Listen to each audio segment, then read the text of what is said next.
Welcome to Muji and Popular Views. This is a podcast where we discuss culture, custom and traditions. We look at politics, we look at social matters. Today I want to look at the pressing matters that I think they are very pressing, in the sense that every single day there's a talk about CIC Julius Malema, there's a talk about EFF, like every single day. Yes, I understand that majority of social media content creators, they cannot have any content without speaking or referencing Julius Malema, the EFF, and foreigners. Firstly, I want to speak about this notion that we as South African, we've got the belief that foreigners means illegal foreigners. That's upset. That's very nonsensical. Foreigners are in two groups. There's illegal foreigners. There are foreigners that are in this country coming from Europe, Africa, Asia, and so on, for different reasons. Some are here for business, some are here on a study visa, business visas, and so on. Those are still foreigners, but we look like every time we're speaking foreigners, we're referring to just black African people, and that's very upset. There's also a group of foreigners that will come to this country via asylum seekers. Those people sometimes come here with no document. They arrive, they must go through the process of being documented. And documentation will require us understanding that they come from the country where they were wars and so on, and they might not have proper documentation. We need to start documenting them. Recently, we also have an issue with people that are running away from the country that is Zimbabwe, for whatever challenges that country is facing. When in this country, those who doesn't have document, they have to be registered. Registered means we need to find out why you're in this country. If you've got a valid reason and valid documentation that we can support why you want to be here, and you can be documented using your your Zimbabwean passport, that process should be followed. Those who can't provide any real information why they should be here, then they should be deported. That, I think, is very clear in terms of these foreign nationals. But we must never get to a space where we are confusing all foreigners as illegal foreigners. There are two types of foreigners. Having said that, I'm saying this in a context that people say EFF is the one that is bringing foreigners in this country. They love African foreigners more than they love South African. That's very upset, man. When people are struggling with racism or racist, they call the EFF to come deal with those issues. When their kids are struggling to register at TVET colleges, struggling to register in universities, when their kids are struggling to be accommodated at a local school, they still call the same EFF that they say doesn't care about them. That's, for me, it's again very strange. How?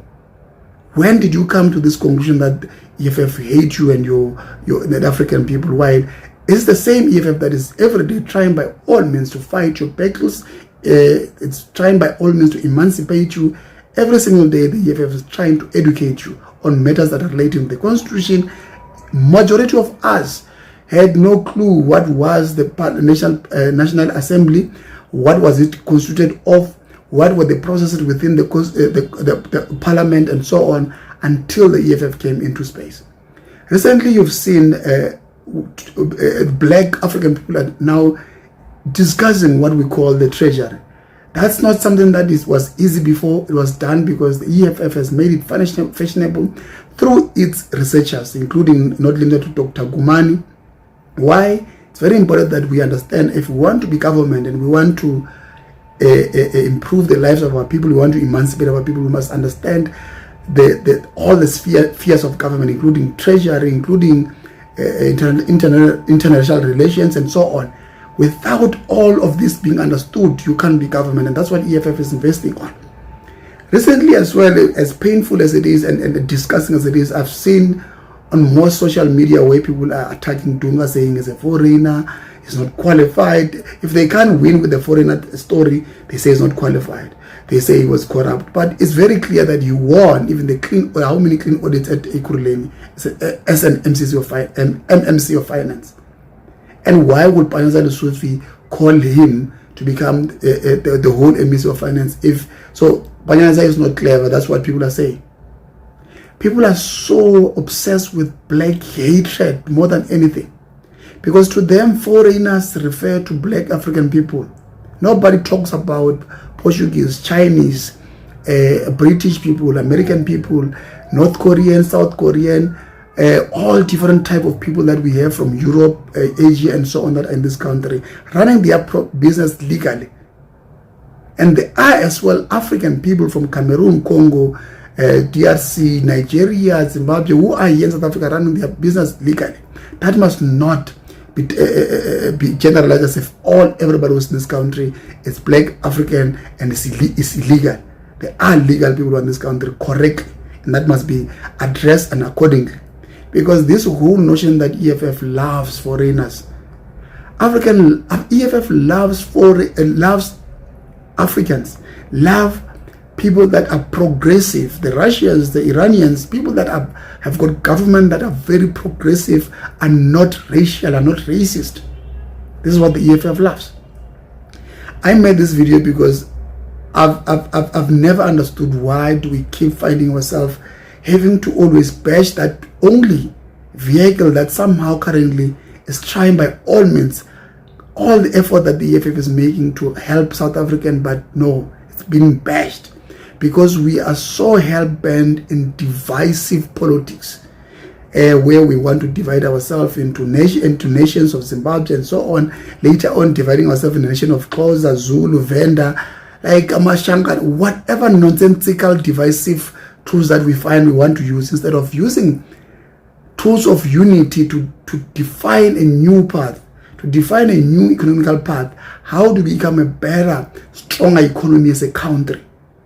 Isn't that what the EFF is talking about? Decolonize the education, beneficiating of the minerals, expropriation of land without compensation, nationalization of mines and other strategic means of production, industrialization. That's what we should be discussing currently, but no, we find ourselves discussing tribe and race and tribe and foreign nationals. We discuss more of this black African foreigners more than we'll ever discuss what is the economy, what does the economy look like now, how do we improve it. No, we're not doing all those things. I saw another one recently, is pulled I think from 2015-2016, where the CIC was speaking about do not harass legal foreigners, because those are going to be your employers. And people are taking out of context. Yes, because legal foreigners come here with a minimum of 5 million rand to invest in the country. That's what the constitution requires for them to be part and parcel of a business, to open business in South Africa, be it Nigerian, Congolese, Cameroonian, Russian, Chinese, whatever. The law says if you come in to open a business here, you must be coming at least with a minimum of 5 million rand. That's the context of what the CIC was saying there. But again, because South Africans are so obsessed with divisive politics, they rather use that statement and say, you see, he says we'll be ruled by Nigerians, will be ruled by Zimbabweans. That's a facade on its own. Like, it's a messed up way of thinking. It's a nonsensical way of thinking, and it's tiring. Because when are we getting to a space where we're going to discuss progressive policies? When are we going to challenge the policies that EFF is bringing and shaping them to become better? While we're still just discussing one, but out of thousands of policies, hundreds of policies, I mean, we're still discussing just foreigners, and the views that are sponsored by media, mainstream media, and the few people that owns the media, that EFF is for foreigners, so that you people can fight yourselves and fight each other as black African people all the time. Who in any way is employing these people? Because they are employed by the very same people that owns the means of production in the farms in the Western Cape, in the farms in Gauteng, Mpumalanga, and so on. Because there's no government department that's employing foreign nationals. There's no government companies, that is the SOEs, that are employing these people. So why are you talking as if the SOEs and the government department are employing these people? We are employing these people. It's the people that you are supporting, which are people of the members of this Democratic Alliance and so on, the people